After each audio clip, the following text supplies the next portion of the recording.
Okay, let's start with my list. Checked, done. The fridge is running.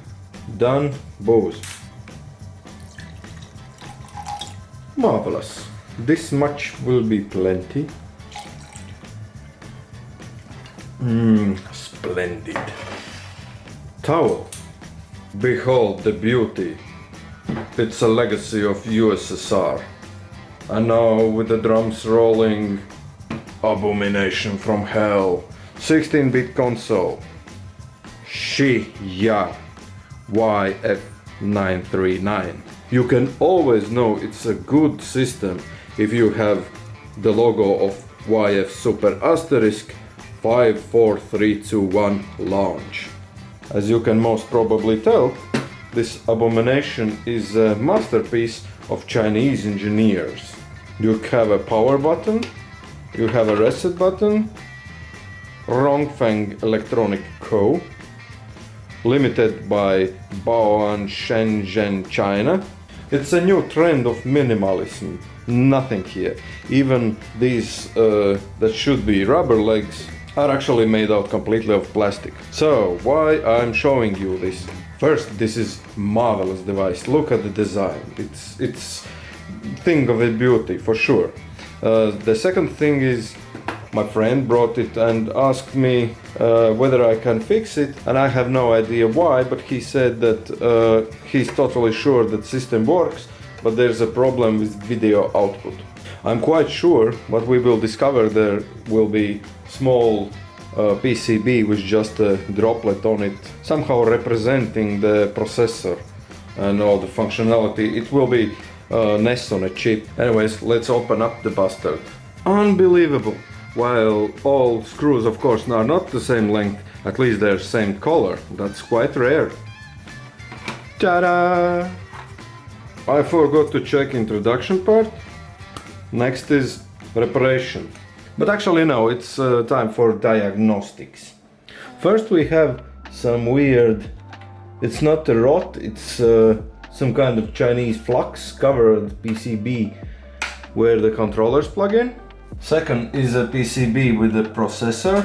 Yeah, the oscillator looks quite dirty and sticky, but it's probably not that. And the third part that worries me the most is this power supply kind of scheme, but the thing is, I suppose there's no connection involved in here. So, does it look horrible? Yes.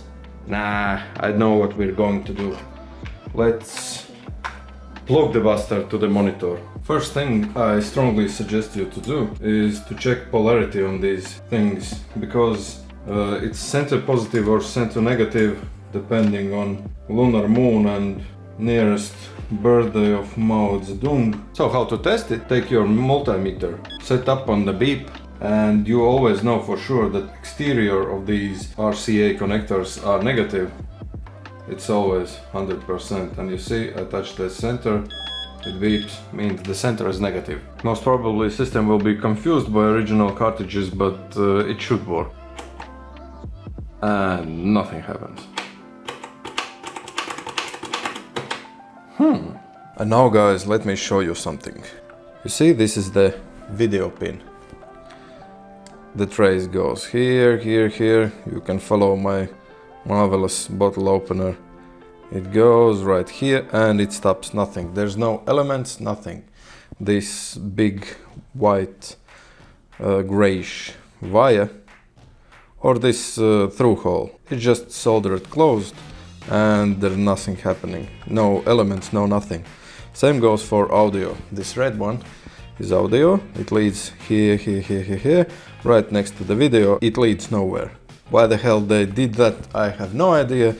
After many hard, long, difficult seconds, I discovered that most probably sound from here should be connected to here. You see, there's something missing in both sides, and obviously on the other side there should be some through-hole component. So for the video, which is this wire, this soldering blob, it goes here. As you can see, there's a leg, but this leg is just bent over the empty wire here.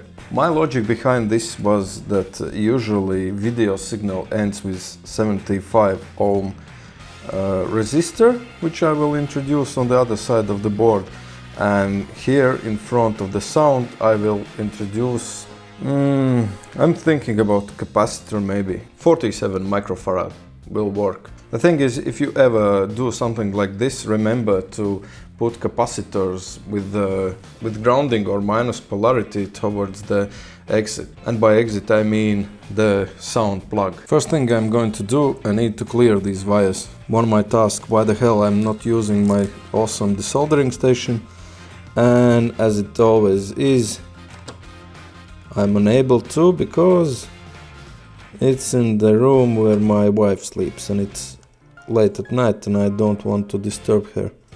Actually, I do hate these desoldering wires with passion, but I have no other options, and in this case they are not as horrible. I'm not too sure if you can see this, but these 4 holes are the ones I just cleared up. I obviously need to get my bright light here for these videos, but everything is packed away, so I have not too many options. I do not have to be too careful here, because it's a huge mess anyway. Okay, looks fine. I'm not too sure if you can see this, but behind this capacitor I installed the resistor and again one small capacitor for the sound. It's super tight fit there. Nothing shorts, but it really looks ugly, and I did not have any other options because I cannot move this capacitor closer to the voltage regulator because, as you know, it gets so seriously hot. The problem is these capacitors are rated to 85 to 115 degrees Celsius and there's no option to make it closer, otherwise they will blow. Anyways, it should work. By the way, this case screams of quality because I bolted all the screws all the way down and now the power button stucks a bit, but it's not so clicky as it was before, but anyway, it's normal for these kind of systems. As you can see, it works fine.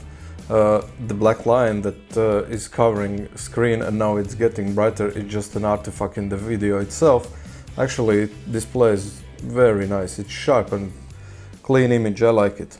Can you hear the buzz?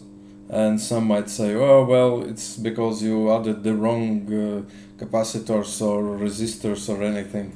No, actually it's not the problem. The reason behind this horrible buzz is the power supply.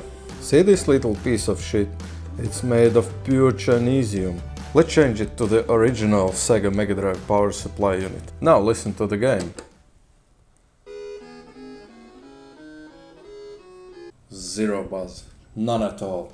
So that is it for this video. I hope you enjoyed the review and modification of console that says 5432 launch on it. See you next time. Okay. Done. We'll have to work on this one, but in next video.